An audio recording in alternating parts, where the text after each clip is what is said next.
Gordon, and this is Wine Gathering's Vignette series, where I present talks focused on all aspects of wine to enhance your grape to glass exploration. And this talk is titled Vine Talk, where we look at the grapevine as it is truly the core of all of our wine.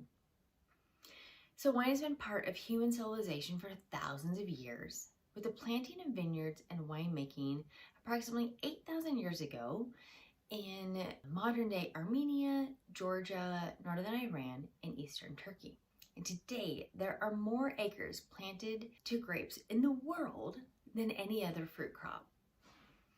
And there are more than 60 wine-producing countries that have together generated 35 billion bottles of wine just last year. Our top 5 producing wine regions of the world are Italy, France, Spain, the United States, that's where I'm at, and Argentina. So now let's define just 5 terms to ensure we have the same terminology. A grapevine is a fruit vine that produces one crop of year of grapes. A vineyard is an orderly planting of grapevines for wine production. Varietal is a specific type of grape, for instance, Chardonnay or Merlot. Vintage is the year in which the grapes are harvested. And finally, Brix, spelled B-R-I-X, is a winemaker's measure of sugar in grapes, which directly relates to the overall alcohol content. So we continue. Grapevines have a yearly cycle of growth from dormancy through bud break, fruit development, and leaf fall.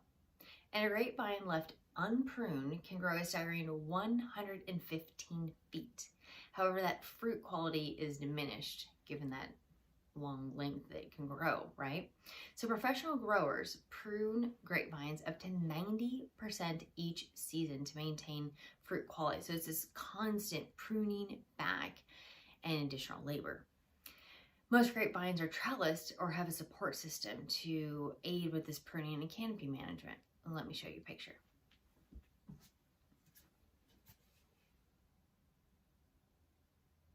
Which I took in my hometown of Napa. Once grapevines are established, they can grow easily for 50 years when well cared for. But I should note, it's only until the 3rd year that a vine usually produces fruit sustainable for winemaking. So you need to have a lot of patience and a lot of capital when starting out and planting a vineyard. There are more than 1,300 varietals of grapes used in wine production, and some are so good in special places. You should also remember Cabernet Sauvignon is the world's most planted grape varietal, and each grape varietal has a distinct leaf, and I have some examples. This one has 3 points, and here's 5 points. Most associated with Cabernet Sauvignon again. Now, wine grapes are different than table grapes as they are sweeter, have thicker skins, and contain seeds. So let's talk about the life cycle of a grapevine. Each grapevine goes dormant in the winter with bud break in the spring, and these buds are very, very delicate and susceptible to spring hailstorms and frost, which can significantly shorten their growing season. But what also comes in the springtime is this wild mustard that grows in the Napa Valley. It's these beautiful hues of green and gold. And if you can make it there in February and March, it is stunning. We also have the Mustard Festival. So make your plans. Anyway, those surviving buds then create shoots and flowers. And the flowers become what will turn into our grape clusters. And they're called perfect flowers because they self-pollinate. And they create these tight, tiny little green pellets until late summer with the onset of ripening, at which time they begin to soften, become more translucent in color, or then finally red with veraison. And that marks the change in acid to sugar content. And these sugar levels continue to rise until they are perfectly ripe and reach that desired Brix level, again identified by the winemaker. And unlike other fruits, grapes do not ripen after they are picked. So you need to pay specific attention to the sugar level and ratio. Now, where are the best locations to plant grapevines? All throughout the world, grapevines are located between the 30th and 50th parallels in both the northern and southern hemispheres. And grapes, being agricultural products, do require specific growing conditions. So for instance, we do not try to grow oranges in New York State. Grapes also need some specific conditions, and those include the length of the growing season, the number of days of sunlight, even the angle of the sun coming in, the average temperature, and rainfall. So it takes on average 100 to 120 days of sunshine between a vine's flowering to harvesting. And that right amount of sun will ripen the grapes to give them that proper sugar-acid balance. It makes all the difference between fair, good, and great wine. Now, vines also prefer specific soil types. I'm not going into that into this talk, but know there's a direct relationship between the color, aromatics, and tannins produced by the grapes from the soil. And finally, drainage, which is optimum for well-developed grapes. And grapevines have roots that can grow to depths of 15 feet. So you may have heard that vines don't like to have their feet wet, so drainage is of utmost importance when looking to plant new vineyards. Location and types of grapes. Most of our red grapes need a longer growing season, so they will be planted more southerly in warmer climates. And these warmer climates lean towards less acidity, resulting in more dense wines with black fruit flavors. So conversely, our cooler climates produce more acidic characteristics, which is desirable in white wines. The harvest season, my favorite time of the valley.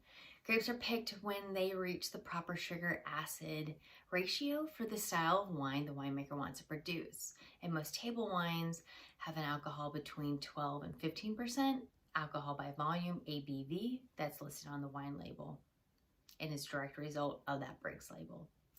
So harvesting of grape clusters typically begins in July with grapes used for sparkling wine and continues with the full-bodied red grapes like Cabernet Sauvignon in October, sometimes as late as Halloween. And each growing season or vintage is different and affects the wine. The better weather usually results in better ratings. And if you're really curious, ask and look for wine technical sheets to further learn about the growing conditions per producer per vintage.